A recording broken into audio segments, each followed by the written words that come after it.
부동산뿐만 아니라 세계 경제가 모두 하락 곡선을 그리고 있습니다. 또 많은 전문가들 역시 경제가 더 침체기에 빠질 것이라고 말하고 있습니다. 투자가 마이클 버리는 S&P 500이 더 하락할 것이라고 했고, 경제학자 닥터 둠은 지금이 길고 험악한 불황이라며 세계 경제가 역사적인 변화 직전에 있다고 말했습니다. 골드만삭스는 2023년 중국의 성장률이 0에 수렴하고 금리는 훨씬 더 인상될 거라 추정하고 있습니다. 심지어 연준은 물가 상승은 멈추지 않고 실업률은 더 증가하리라 예측했습니다. 그럼 이런 불황 속에서 우리는 그저 손 놓고 있어야만 할까요? 사실 이런 불황 속에서도 투자하고 이익을 보는 방법은 얼마든지 있습니다. 그 방법을 알아보기 전에 우리 경제가 얼마나 나빠지고 있는지, 그리고 왜 더 나빠질 것인가에 대해 알아야 합니다. 경기 전체의 흐름은 바로 금리가 좌우합니다. 이는 연준에서 정한 금리이고, 은행이 서로 돈을 빌려줄 때 다른 은행에 얼마를 줘야 하는지 정하는 것입니다. 그리고 금리는 차례차례 모든 것에 간접적으로 영향을 줍니다. 개인 대출, 담보 대출, 신용카드 등 돈을 빌리는 거의 모든 것에요. 이 때문에 금리가 하락하면 돈을 빌리기 쉬워지고 사람들은 더 많이 쓰게 됩니다. 그러나 금리가 인상되면 개인과 기업 모두 지출을 줄이고 수요는 감소하게 됩니다.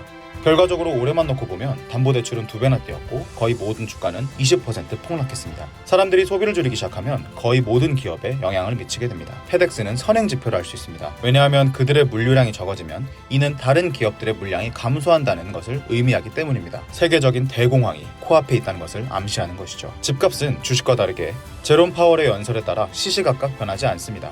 오랜 시간에 걸쳐서 변하게 되죠. 최근 연설에서 주택시장이 곧 10에서 20%의 조정을 할 것이라 말했습니다. 투자자들에게 필요한 것은 수요와 공급이 잘 맞춰져서 집값이 합리적인 수준의 가격으로 올라 사람들이 다시 집을 사는 것입니다. 일단 다행히 2008년에 일어난 서브프라임 모기지처럼은 되지 않을 것으로 보입니다. 그러나 전반적으로 부동산 시장이 10% 정도 하락하고 구매자들에게 보다 더 적정한 가격, 말하자면 지금보다는 싼 가격으로 전환될 것으로 보입니다. 물론 상대적으로 가격은 2년 전에 비해 여전히 40%나 높습니다. 그리고 의료 건물이나 창고 건물 등 상업용 부동산이 시장에 나올 가능성이 훨씬 더 많아졌습니다. 지금까지 상업용 부동산은 시장으로부터 그렇게 영향을 받지 않았습니다. 상업용 부동산의 구매자 대부분은 전반적인 시장 상황이 아닌 현금 흐름에 따라 부동산을 매수합니다. 그렇기에 상업용 부동산의 수익률이 증가하면서 동시에 가격은 내려갈 때를 기다려야 합니다. 일단 가장 좋은 것은 매입하기에 적절한 부동산을 찾을 때까지 현금을 조금 더 보유하고 있는 것입니다. 주식이나 채권, 금, 현금, 부동산 등 적절하게 자산 포트폴리오를 분배하는 것도 잊으시면 안 됩니다. 수익률이 좋은 부동산은 언제든지 나옵니다.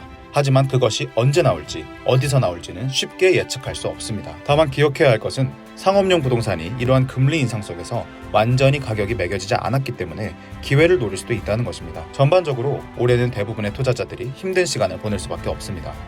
어떤 면에서는 이미 예상된 일입니다. 투자는 매번 상승한 것도 아니고 손해를 보는 시기도 당연히 있기 때문입니다. 하지만 단념할 필요는 없습니다. 오히려 여러분은 작년보다 모든 것을 올해 더 싸게 살 수 있다는 점을 알고 동기부여를 해야 합니다. 따라서 정상적으로 계속 투자를 할 수 있도록 충분한 현금을 가졌는지 확인하는 시간을 가져도 좋습니다.